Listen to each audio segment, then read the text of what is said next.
આ પ્રકરણની અંદર આપણે અગાઉ શું જોઈ ગયા? તો આપણે જોઈ ગયા પોરીફેરા એટલે કે સછિદ્ર સમુદાય વિશે સમજી ચૂક્યા છીએ.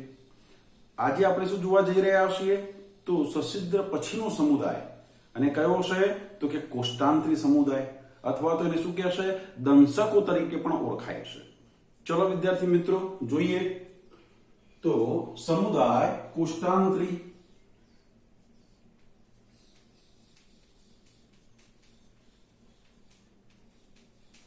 અથવા તો એને બીજા કયા નામે ઓળખે છે?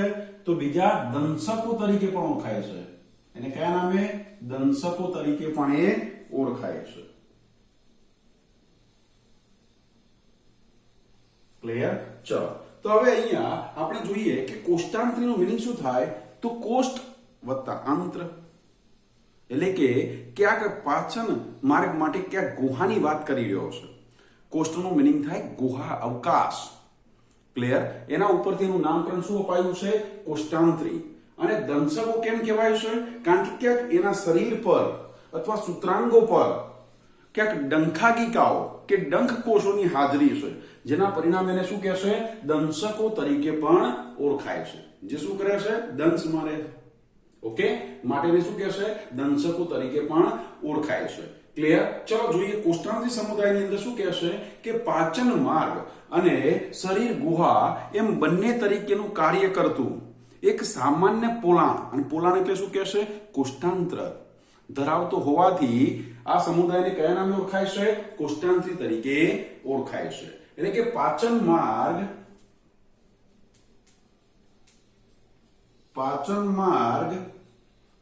અને શરીર ગુહા એમ બંને તરીકેનું શું કહેશે? પાચન માર્ગ અને શરીર ગુહા એમ બંને તરીકેનું કાર્ય કરતું, બંને તરીકેનું કાર્ય કરતું શું આવેલું હોય છે? એક સામાન્ય પોલાણ. ઓકે, અને આ સામાન્ય પોલાણ એટલે શું કહેશે? કોષ્ટાંત્ર. કોષ્ટાંત્ર આવેલું હોય છે. સામાન્ય પોલાણ જે કયા સ્વરૂપે છે? તો કે એને કોષ્ટાંત્ર કહે છે. ઓકે, એટલે કે સામાન્ય પોલાણ એટલે કોષ્ટાંત્ર ધરાવતા હોવાથી તેને કયા સમુદાય તરીકે ઓળખાયો છે? તેને કોષ્ટાંતરી કહે છે. તેને શું કહે છે? કોષ્ટાંતરી કહે છે. ઓકે, પાચન માર્ગ અને શરીર ગુહા એમ બંને તરીકેનું સામાન્ય કાર્ય કરતું એક શું આવેલું હોય છે? પોલાણ, એટલે કે કોષ્ટાંત્રની હાજરી છે. અને તેના પરિણામે એને આ સમુદાયને કયા નામે ઓળખાયો છે? તો કે કોષ્ટાંતરી તરીકે ઓળખાયો છે. સાથે સાથે આ પ્રાણીઓ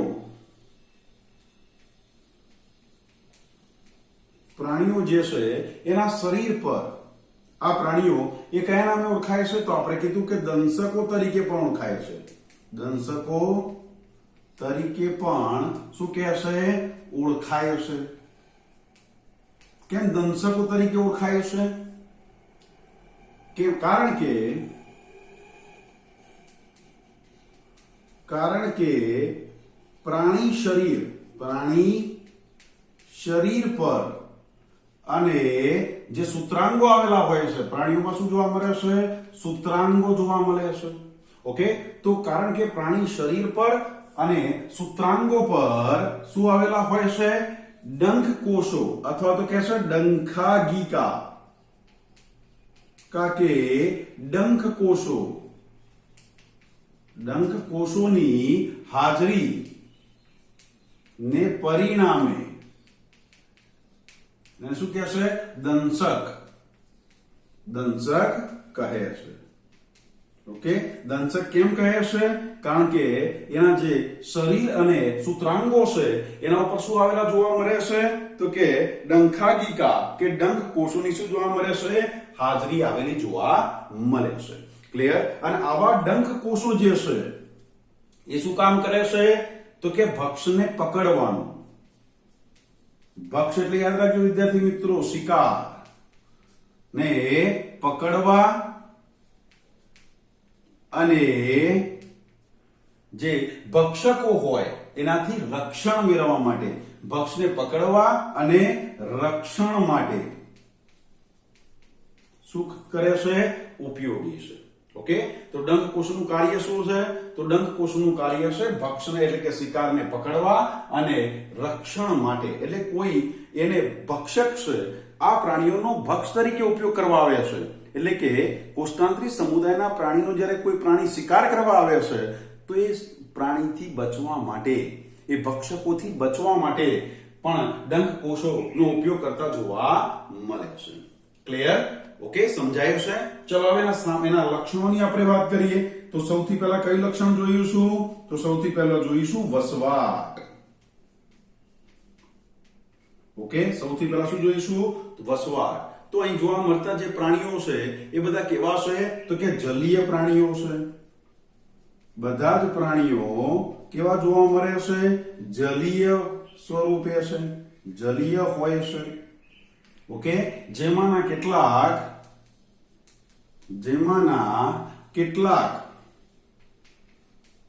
કેવા છે? તો કે દરિયાઈ છે,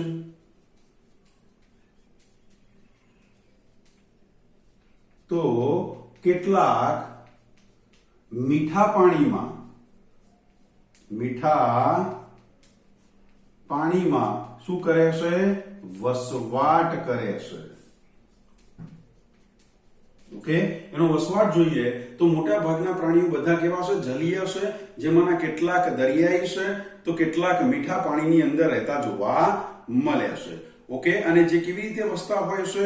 તો કે સ્થિર સ્વરૂપે હોય છે, જે સ્થિર હોય, કેટલાક સ્થિર છે, અથવા તો મુક્ત તરતી અવસ્થામાં જોવા મળે છે, મુક્ત તરતા જોવા મળે છે. ઓકે, આ ઉપરાંત એકાંકી સ્વરૂપે પણ જોવા મળે છે, અથવા તો કેવા? વસાહતી સ્વરૂપે જોવા મળે છે. ઓકે, મોટા ભાગના પ્રાણીઓ જલીય છે, કેટલાક દરિયાઈ તો કેટલાક મીઠા પાણીમાં છે. જ્યાં પ્રાણી સ્થિર સ્વરૂપે પણ જીવન ગાળે છે, એટલે એક જ જગ્યાએ રહીને પોતાનું જીવન ચક્ર પૂરું કરતા હોય છે, તો કેટલાક મુક્ત તરતા પાણીની અંદર શું કરતા હોય છે? તરતા સ્વરૂપે પણ જોવા મળે છે. તો કેટલાક એકાંકી સ્વરૂપે તો કેટલાક વસાહતી સ્વરૂપે પણ જોવા મળે છે. ક્લિયર? ચલો આગળ જોઈએ લક્ષણ, તો કે આયોજનના સ્તરો. આયોજનના શું કહે છે? સ્તરો. તો આપણને આયોજનના સ્તરો ખ્યાલ છે વિદ્યાર્થી મિત્રો? ખ્યાલ છે ને? ચલો, કોષ્ટાંતરી સમુદાય એટલે કેવા કહેવાય છે? દ્વિગર્ભસ્તરી પ્રાણીઓ છે. સૌપ્રથમ દ્વિગર્ભસ્તરી એટલે કયા આવશે? કોષ્ટાંતરી સમુદાય. ઓકે, તો દ્વિગર્ભસ્તરીય હોય છે. ઓકે, અને શરીરનું આયોજન કેવું હોય છે? પેશી સ્તરીય. શરીરનું શું જોવા મળે છે? આયોજન જોવા મળે છે. ઓકે, અને બાહ્ય અને અંત વચ્ચે, એટલે કે બાહ્ય અને અંતસ્તર વચ્ચે, બાહ્ય અને અંતસ્તર વચ્ચે શું આવેલું હોય છે? યાદ કરો, બાહ્ય અને અંત ગર્ભીય સ્તર વચ્ચે શું આવેલું હોય? મધ્ય શ્લેષ્મ હોય છે. કેવું? અકોષીય મધ્ય શ્લેષ્મ સ્તર આવેલું હોય છે. ઓકે, એમ પણ કહી શકાય કે મધ્ય શ્લેષ્મ ધરાવતા સમુદાયના લક્ષણો જણાવો તો કોણ આવશે? કોષ્ટાંતરી સમુદાય. યાદ રાખીશું વિદ્યાર્થી મિત્રો, મધ્ય શ્લેષ્મ સ્તર ધરાવતા, ઓકે, મધ્ય શ્લેષ્મ સ્તર ધરાવતા સમુદાયના લક્ષણો જણાવો તો કોના જણાવવાના છે? કોષ્ટાંતરી સમુદાયના આપણે જણાવવાના છે. ક્લિયર? ચલો આગળ જોઈએ તો સમમિતિ કેવી જોવા મળે છે?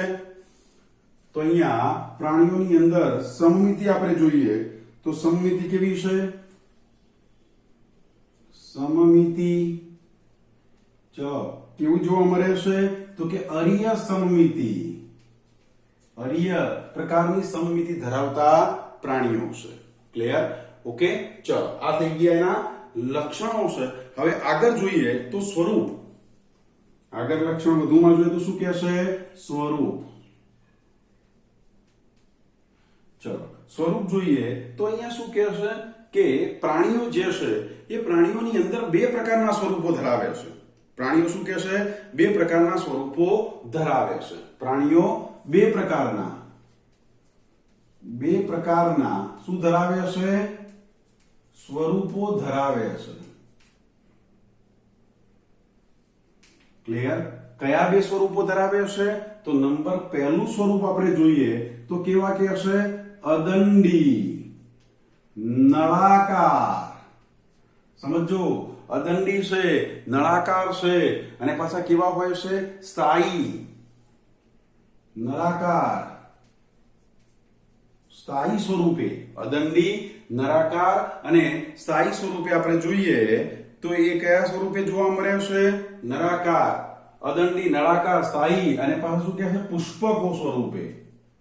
પુષ્પકો એટલે પુષ્પ જેવી રચનામાં, પુષ્પ જેવી રચના જોવા મળે છે માટે શું કહેશે? પુષ્પકો સ્વરૂપે કહેશે. તો પહેલી સ્વરૂપ કયું છે? અદંડી, નળાકાર, સ્થાયી, પુષ્પકો સ્વરૂપે જોવા મળે છે.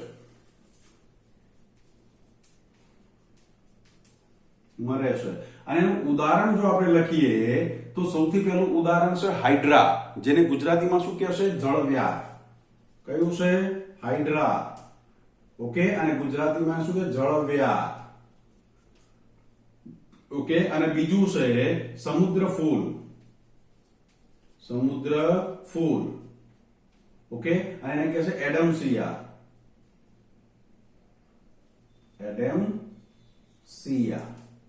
ક્લિયર? તો પહેલું સ્વરૂપ કેવું છે? તો આપણે જોઈ શકીએ છીએ પ્રથમ સ્વરૂપ છે અદંડી, નળાકાર, સ્થાયી, પુષ્પકો સ્વરૂપે જોવા મળે છે. ક્લિયર? અને બીજું સ્વરૂપ આપણે જોઈએ તો શું કહેશે? કે છત્રી આકારનું મુક્ત તરતા છત્રક સ્વરૂપે. બીજું સ્વરૂપ છે છત્રી આકારના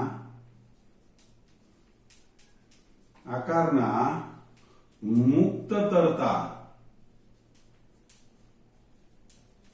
છત્રક સ્વરૂપે જોવા મળે છે.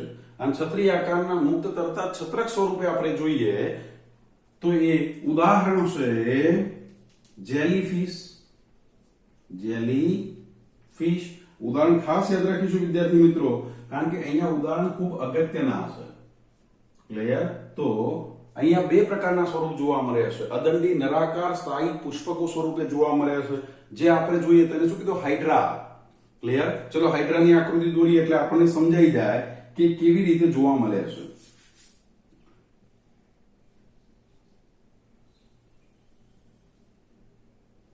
કે આપણે કીધું કે પુષ્પક સ્વરૂપે એ જોવા મળતા હોય છે.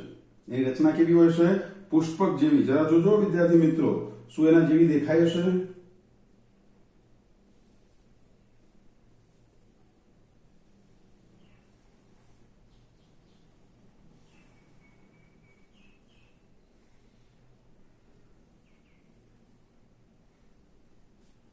ઓકે, તો આ કોની આકૃતિ આપણે દોરી છે? તો આ હાઇડ્રા છે, જેની અંદરની બાજુ જોઈએ તો શું આવેલું હોય? પોલાણ હોય છે. ક્લિયર? તો આ હાઇડ્રા છે, જેના આ ભાગ જે છે આ શું છે? તો કે સૂત્રાંગો છે. આપણે વાત કરી ને કે સૂત્રાંગો ધરાવતા હોય. ઓકે, અને આ કેવી? નળાકાર રચના ધરાવતા. આપણે કીધું અદંડી, નળાકાર રચના, સ્થાયી એટલે કે આ એનાથી બેથી જોડાયેલા રહેશે. અને કેવા સ્વરૂપે? તો પુષ્પક સ્વરૂપે જોવા મળે છે. ઓકે, જેના સૂત્રાંગો ઉપર જોઈએ તો શું આવેલા હોય છે? આવા ડંખ કોષોની રચના જોવા મળે છે. અને જેના દ્વારા એ ભક્ષને પકડે પણ છે અને એ ડંખ કોષો દ્વારા એ શું કરે છે કે દુશ્મનથી બચવા માટે પણ ડંખ કોષોનો ઉપયોગ કરતા જોવા મળે છે. તો આ કોની આકૃતિ છે? આ હાઇડ્રા છે. આ શું છે? હાઇડ્રા, જેને આપણે ગુજરાતીમાં શું કહીએ છીએ? જળવ્યાર તરીકે ઓળખીએ છીએ. ક્લિયર? અને બીજો કેવો કીધું? છત્રી આકારના મુક્ત તરતા છત્રક સ્વરૂપે. તો શું કહેશે? જેલીફિશ. એને શું કહેશે? જેલીફિશ.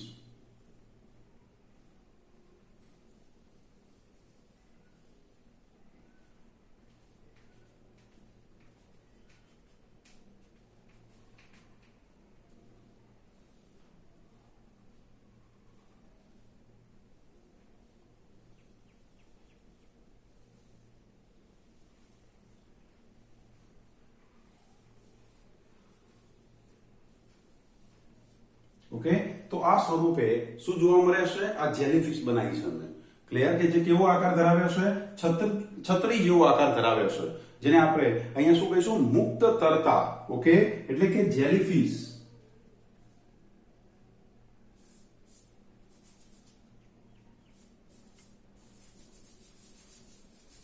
શું કહે છે?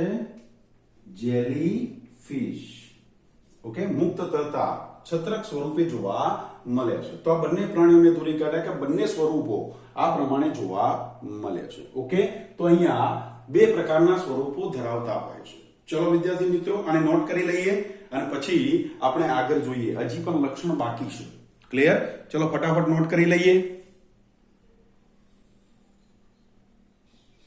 ચલો વિદ્યાર્થી મિત્રો, આગળ જોઈએ. તો કોષ્ટાંત્રી સમુદાયની અંદર આગળ લક્ષણ જોઈએ તો કે શરીરનું પોલાણ.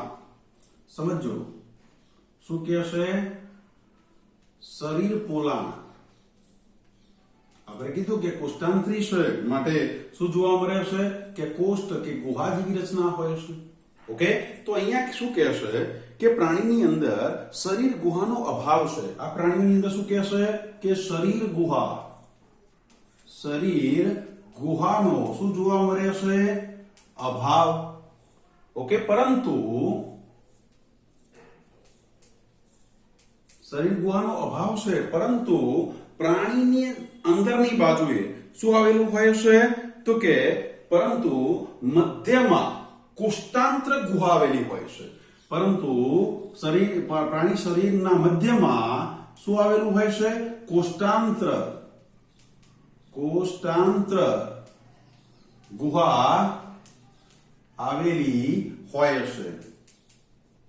ઓકે, અને આવી કોષ્ટાંત્ર ગુહા જે છે એ આંત્ર પરિવહન પણ કહેવાય છે. ત્યાં સુધી તો આંત્ર પરિવહન ગુહા તરીકે પણ ઓળખાય છે. એને આંત્ર પરિવહન ગુહા તરીકે પણ ઓળખે છે. ક્લિયર? તો શું કહે છે? અને આવી જે ગુહા છે, સમજો વિદ્યાર્થી મિત્રો, શરીર ગુહાનો અભાવ છે, પણ પ્રાણી શરીરના મધ્ય ભાગમાં શું આવેલું હોય? એક કોષ્ટાંત્ર ગુહા એટલે કે પોલાણ જોવા મળે છે. અને એ પોલાણ આંતર પરિવહન ગુહા તરીકે પણ ઓળખાય છે. ગુહા એટલે અવકાશ. ક્લિયર? અને આવી જે કોષ્ટાંત્ર ગુહા એ એક છેડે ખુલે છે. અને કેવી રીતે? તો કે અધોમુખ દ્વારા. ઓકે, આવી ગુહા જે છે એ એક છેડે અધોમુખ દ્વારા, અધો એટલે નીચે, અધોમુખ દ્વારા એ ખુલે છે. યાદ રાખજો વિદ્યાર્થી મિત્રો, આવી ગુહા એક છેડે ખુલ્લી હોય છે અને ખુલ્લા ભાગને શું કહેશે? અધોમુખ તરીકે ઓળખાય છે. અને આવું અધોમુખ જે છે એ યાદ રાખીશું. ઓકે, એ મુખ દ્વાર તરીકે પણ વર્તે છે. જે શું કહેશે? મુખ દ્વાર, મળ દ્વાર, ઉત્સર્જન દ્વાર અને પ્રજનન દ્વાર તરીકે વર્તે છે. પ્રજનન દ્વાર તરીકે વર્તે છે. એટલે કે જે અધોમુખ છે એ અધોમુખ એ કયા સ્વરૂપે વર્તે છે? આખી ગુહા એક જ છેડે ખુલે છે. ક્લિયર? આપણે સૂત્રાંગો દોર્યા હતા, અથવા જેલીફિશ આપણે એમ દોરી તો જેલીફિશ નું સૂત્રાંગ હોય ને એ બાજુ નીચેની તરફ એક મુખ દ્વારા ખુલે છે, એક છિદ્ર મારફતે ખુલે છે. અને એ છિદ્રને શું કહેશે? અધોમુખ તરીકે ઓળખાય છે.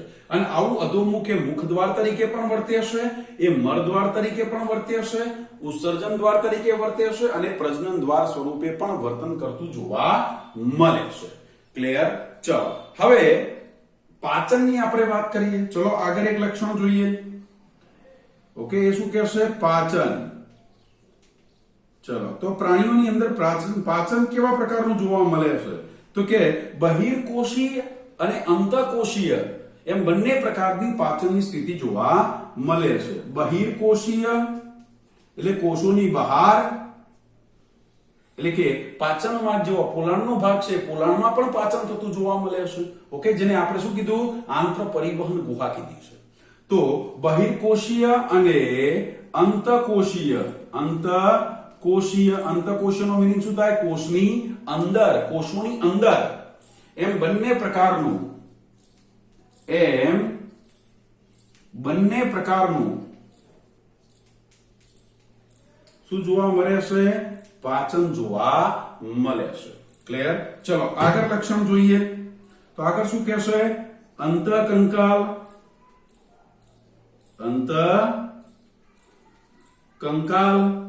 ઓકે. અંતઃકંકાલની અંદર આપણે જોઈએ તો શું કહે છે કે પરવારા જે સજીવો છે, ઓકે, એ પરવારાની અંદર કેલ્શિયમ કાર્બોનેટનું બનેલું અંતઃકંકાલ હોય છે. ઓકે, કયા સજીવોની અંદર? તો કહે છે કે પરવારા એ કેલ્શિયમ કાર્બોનેટનું બનેલું કંકાલ ધરાવે છે. શું કહે છે? કંકાલ. સોરી, અંતઃકંકાલ નહીં લખીએ, અહીંયા કંકાલ શબ્દ યુઝ કરીશું. શું કહે છે? કંકાલ. શું કહે છે? કંકાલ. ચલો કંકાલ. કારણ કે અંત તો અંદરની બાજુ હોય, પણ અહીંયા અંદર નથી હોતું. પ્રાણી શરીર એની બહારની બાજુ કંકાલનું આવરણ છે, માટે કંકાલ લખીશું. અને કંકાલ જોઈએ તો કોની અંદર જોવા મળે છે? પરવારા. જે પરવારા સજીવો છે, ઓકે, કોષ્ટાંત્રી સમુદાયના સજીવો પરવારામાં શેનું બનેલું હોય છે?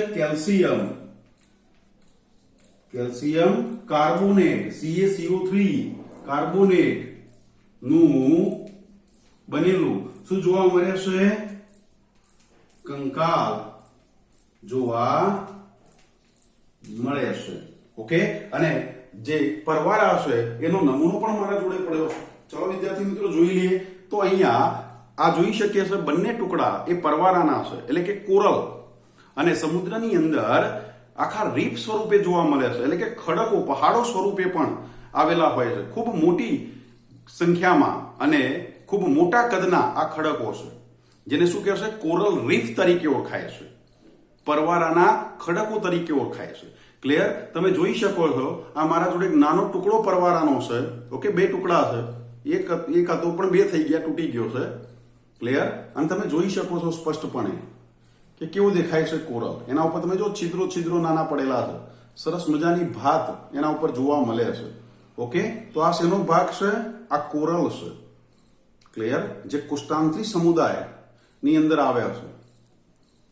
ઓકે વિદ્યાર્થી મિત્રો, તો કોરલ, અને આપણે જોઈ શકીએ છીએ કે જો વ્હાઇટ કલરનો પોર્શન દેખાય છે, આખું શું જોવા મળે છે? તો કે કેલ્શિયમ કાર્બોનેટનું બનેલી રચના છે. ઓકે, ખખડે છે પથ્થર હાડકાની માફક, તો એ શેનું બનેલી છે? કેલ્શિયમ કાર્બોનેટ નું બનેલું કંકાલ જોવા મળે છે. ઓકે, અને કેટલાક પ્રાણીઓ તો એવા છે કે જેની અંદર કયું લક્ષણ જોવા મળે છે? તો કે એકાંતર જનન જોવા મળે છે. હવે આપણને એમ થાય એકાંતર જનન એટલે શું? એકાંતર જનન એટલે કેટલાક પ્રાણીઓ એવા છે કે જેના જીવનકાળની અંદર આપણે બે સ્વરૂપો જોઈ ગયા. એક હતું કયું? પુષ્પક સ્વરૂપે, તો બીજા કેવા હતા? છત્રક સ્વરૂપે. પણ આ બંને સ્વરૂપો એના જીવનકાળ દરમિયાન એકબીજાને એકાંતરે આવે છે. એટલે કે જીવન ચક્રની અંદર કેટલાક સમય માટે પુષ્પક અવસ્થા હોય તો કેટલાક સમય માટે છત્રક અવસ્થા ધારણ કરતા હોય છે. એટલે કે પુષ્પક અને છત્રક આ બંને અવસ્થાઓ એના જીવનની અંદર વારા પરથી આવતી હોય છે. તો એવી ઘટનાને આપણે શું કહીશું? એકાંતર જનન. અને આવું એકાંતર જનન ક્યાં જોવા મળે છે? તો કે ઓબેલિયા. યાદ રાખીશું પ્રાણીનું નામ પણ. તો કોની અંદર જોવા મળે છે? ઓબેલિયા. ઓબેલિયા નામનું પ્રાણી છે, ઓકે, કોષ્ટાંત્રી સમુદાયનું, કે જેના જીવનની અંદર બે અવસ્થાઓ જોવા મળે છે, પુષ્પક અને છત્રક. પુષ્પક અને છત્રક આ બંને અવસ્થાઓ એના જીવનમાં વારા પરથી આવે છે. ઓકે, તો પુષ્પક સ્વરૂપે શું જોવા મળે છે? જ્યારે પુષ્પક અવસ્થા હોય ત્યારે એ અલિંગી પ્રજનન કરે છે.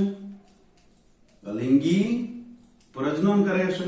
અને છત્રક અવસ્થા હોય ત્યારે કઈ શું કરે છે? તો કે લિંગી પ્રજનન કરે છે. ઓકે, તો અહીંયા ઓબેલિયા જે છે એ પ્રાણીના જીવનની અંદર પ્રથમ પુષ્પક અવસ્થા હોય તો એ સમય દરમિયાન અલિંગી પ્રજનન કરે છે. અને અલિંગી પ્રજનન દ્વારા કઈ અવસ્થા આવે છે? તો કે છત્રક અવસ્થા આવે છે. અને છત્રક અવસ્થામાં શું કરે છે? તો કે લિંગી પ્રજનન કરે છે. અને લિંગી પ્રજનનથી કઈ અવસ્થા આવશે? તો કે પુષ્પક અવસ્થા આવે છે. આમ પુષ્પક અવસ્થા અને છત્રક અવસ્થા એના જીવન ચક્ર દરમિયાન વારા પરથી આવતી હોય છે. અને માટે આ ઘટનાને કારણ કે એકબીજાને કેવી રીતે આવે છે? એકાંતરે આવે છે, માટે એને શું કહેશે? એકાંતર જનન તરીકે ઓળખાય છે. ક્લિયર? યાદ રાખીશું. ઓકે, પુષ્પ કે કેવી અવસ્થા હશે? તો અલિંગી પ્રજનન માટેની અવસ્થા હશે, અને છત્ર કે લિંગી પ્રજનન માટેની અવસ્થા હશે. ભૂલીશું નહીં, બરાબર યાદ રાખીશું. સાથે સાથે પ્રાણીની અંદર જોઈએ તો કે ચેતાતંત્ર. ચલો આગળ એક લક્ષણ જોઈએ તો શું કહેશે? ચેતાતંત્ર. વિદ્યાર્થી મિત્રો યાદ રાખીશું, સૌ પ્રથમ ચેતાતંત્ર ધરાવતા પ્રાણીઓ એટલે કયા છે? કોષ્ટાંત્રી. સૌ પ્રથમ શબ્દનું મૂલ્ય છે, સૌ પ્રથમ ચેતાતંત્ર ધરાવતા પ્રાણીઓ એટલે કોષ્ટાંત્રી. ક્લિયર? ઓકે, સૌ પ્રથમ ચેતાતંત્રની શરૂઆત ક્યાંથી થઈ? તો કે કોષ્ટાંત્રીમાંથી થઈ છે. અને માટે અહીંયા ચેતાતંત્ર કેવું છે? આદિ કક્ષાનું છે. ઓકે, અવિભેદિત. કેવું છે? આદિ કક્ષાનું. યાદ રાખીશું, આદિ કક્ષાનું, અવિભેદિત. ઓકે, અને કેવા? ચેતા જાલિકા સ્વરૂપે આવેલું જોવા મળે છે.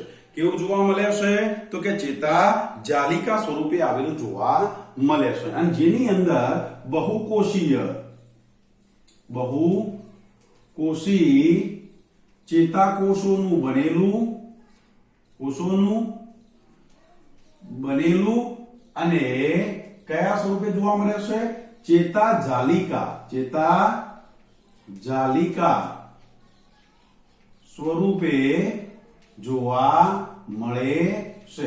ખાસ વિદ્યાર્થી મિત્રો, આમાં આપણે કોને યાદ રાખીશું? આને, આ શબ્દને યાદ રાખીશું કે કોષ્ટાંત્રી સમુદાયના પ્રાણીઓમાં ચેતાતંત્ર કયા સ્વરૂપે જોવા મળે છે? ચેતા જાલિકા સ્વરૂપે જોવા મળે છે. કયા સ્વરૂપે? ચેતા જાલિકા સ્વરૂપે જોવા મળે છે. ચલો પ્રાણીઓના ઉદાહરણ આપણે લઈએ તો સૌથી પહેલું ઉદાહરણ છે ફિરંગી મનવાર. ઓકે, ફિરંગી મનવાર.